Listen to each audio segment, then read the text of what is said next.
Coach, welcome and thank you for taking time for an interview today. How are you, first of all? Good, in good spirits. Looking forward, I assume, to the start of the season and obviously getting underway. As I imagine there's a lot of stuff going behind the scenes at the moment.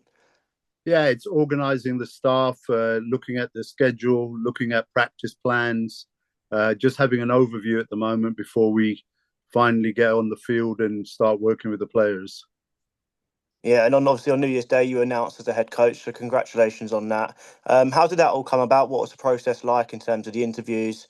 Was it a long process, sort of having to wait around, or was it quite a quick sort of turnaround for yourself? In the end, it was very quick. Once I made my application for it, because I waited quite some time. I deliberated over whether I had the time, commitment, and how I felt about it all. I was toing and froing, um, and most of the time it was, this is something I want to do, but it was being rational about it and understanding, because obviously I run a business, I have a family, and everything else, and ingrained in me is how to do the job, and I know how many hours that takes.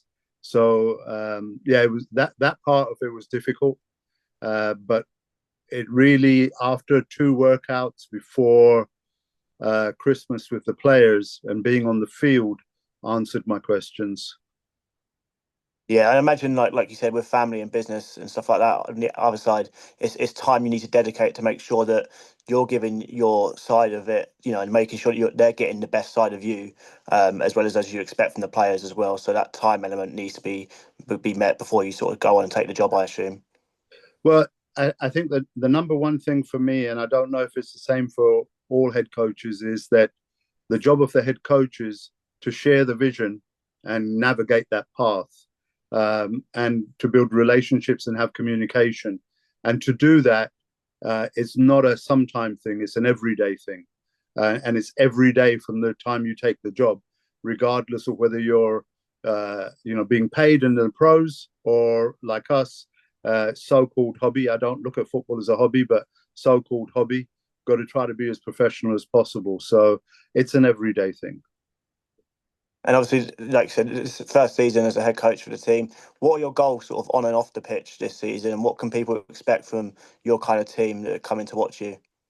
Well, I've been an Olympian since 1982, and the only other place I've coached on any consistency was with the national team with Great Britain for 17 years, and I've had three previous stints with the Olympians, and it's for me, it's harnessing all of the experience that I've had previously, and the best experience, and it's not putting a positive spin on this. The best experience was the last time I was head coach, my last season. We went 0-10. We lost every single game in the Premiership, and it was very difficult to handle that and understand what you've got to do to motivate players, motivate everybody around you, motivate yourself, trying to find that win. You went from winning conferences and championships to just trying to win a game, trying to win a series of downs, etc. So for me, I'm harnessing that part of my career and saying, okay, what should I have done in that year that has helped me become, I think, better for the job. So at the moment, it's a case of leaning on the experience of that, and turning around and saying, okay, what do we need to do from day one? The second thing, which is paramount in my mind, is for a couple of seasons now, we've been in this division and we've come close. We're a middle table or middle to top table. No, let me take a step back. In the whole of Division One, we are a middle team towards the upper team. That's what we've proven to be. We're no more, no less than that. So the job now is, can we take the next step? So for me, it's focusing on what we need to do to add to what we've done previously to get us to a situation where we're competing for the upper spots, for the top spot. Perfect. And like I said, there'll be short-term goals and long-term goals. As you build up now to sort of within pre-season into that first league game, what will you be looking at on the pitch in terms of the players to ensure that you make sure you've got the right group of players going into the season opener? Well, that's a good question because it's about getting the right people into the building, and I'm big on that. We've got to get the right people into the building. Once you have the right people into the building, they then understand leadership. Once we understand that, we understand that we need to chase hard work. That for us is success. We need to make sure that that's what we're after. We keep our focus, and that starts with the first practice and then focusing on what happens after the first practice, not looking too far ahead at all. It's literally going to be one practice at a time. Can we instill leadership? Can we instill accountability? Can we instill self-motivation in players to understand that whereas we may have come close before or felt we deserved more, we ended up with what we actually worked for. So this year we've got to work harder than we've ever worked and see where that leads us.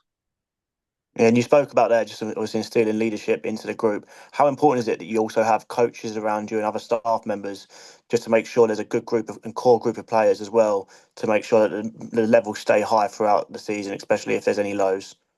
So this is something that a lot of people have got to understand, or our group has got to understand, is our leadership is our staff, is our coaches, is our players. If we all lead ourselves for the common goal, that makes the whole thing easier. It's not just the players on the field or the coaches on the field. It's all the backroom staff. It's everything we do has got to be a win. Everything we try to do has got to be in our control, and we've got to make sure that we concentrate on that and not stuff that's not in our control. So we cannot be a splintered group. We've got to be focused. It's not all on the shoulder of the players. It's certainly not all on the shoulder of the staff or the coaches. It's a combined thing. We've got to do this together. No, perfect. And how important is it that that work starts early, and starts, and make sure we get everything right early on, so we prepare ourselves, for a good season ahead? Well,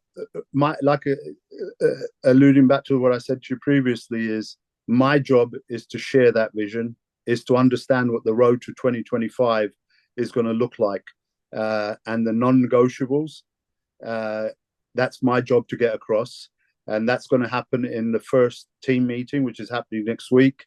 We will do an online meeting, so everybody who's currently with the club, everybody who's interested in coming to the club, they understand what they're investing into. Once they understand that, and then they put their foot on the field, that's when we really start to build a little momentum and so on. But you've got to do it early. You can't change that. That's got to be your vision. Now, you may veer off every now and again because things happen that are not in your control, but you get back onto your path as soon as you can.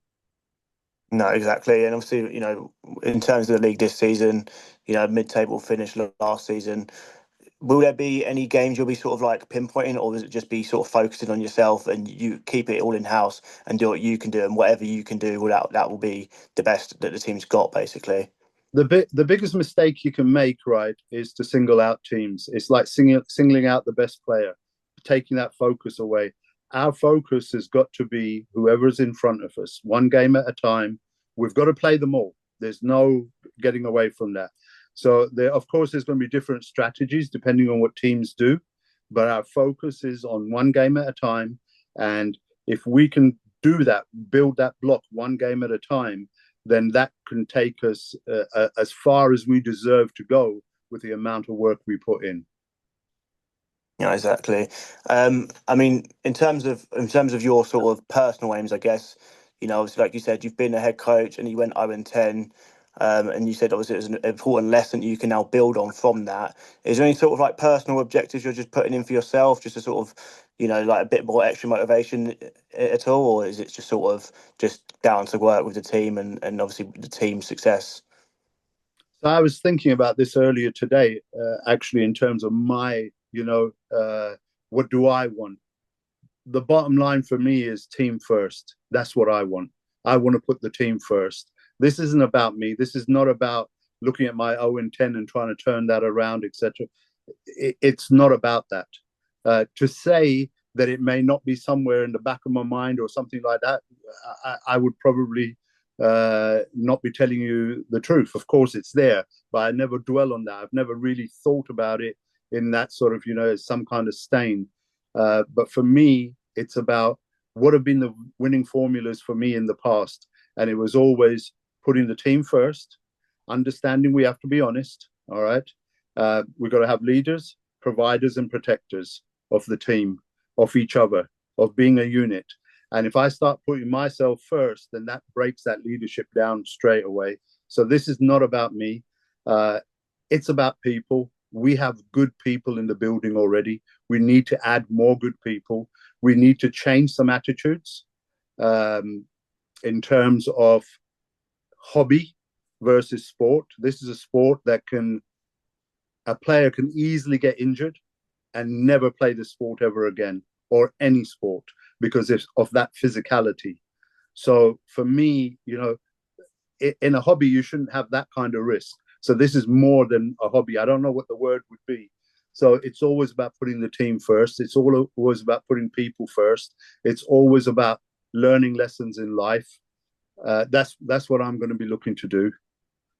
No, yeah, no, exactly. I agree completely with your points there. I mean, there'll be people listening to this that may be sort of looking for a team, looking to trial out. What would you say is one thing that you maybe demand from a player, once they step onto that pitch and train in or tryouts, wherever it may be, just so that they sort of are aware of your sort of how you want to present the team and go about your stuff? No pain, no gain. It's as simple as that. If you're not willing to put your American football efforts up at the top of your agenda, if you're not willing to put your team at the top of that agenda, if you're not willing to play till you're absolutely exhausted, practice till you're absolutely exhausted, if you don't understand that away from when we're together, you've also got to get yourself better, then this isn't the program for you. This program, we are going to try to work ourselves towards putting in as much effort as we need to make sure we keep moving the needle forward. I guess that's the point, is it? Keep moving the needle forward, because the progress is so important, especially with young players coming through, and obviously there'll be experienced heads in the team. You've got to make sure you constantly are moving forward and don't stagnate at any point. I think that with everything you do, you've got to say to yourself, we got better today. That's what you've got to say. If there'll be a time where you may feel, well, it was as good as the last one. But if you ever feel that for 1, 2, or 3 practices, one after the other, then something's not right. You've got to work on that. So for me, it's always going to be about moving the needle forward. Whether we do that on social media, we do that in team administration meetings, coaches meetings, on the field with the players, scrimmage or residential camp, or whatever our endeavors, whatever we can try and get done, we have got to make sure that we actually try to get that much better every time we take the field. Yeah, exactly. Because there's such fine margins, obviously, at this level, and one let off and one 50% training session can really hamper the progress you've made, and obviously then when it gets to league football, it can obviously affect results. Yeah, I think you've got to take care of the little things. If you take care of 100 little things, that becomes a huge momentum. All right, rather than focusing on one big thing and never getting it done. So we've got to take care of the little things, make sure that we're consistent with them, make sure that we communicate, build that relationship with the players, build that relationship within our staff, to understand that everything we do, the purpose of it is to get better, to chase hard work. We're not chasing a championship.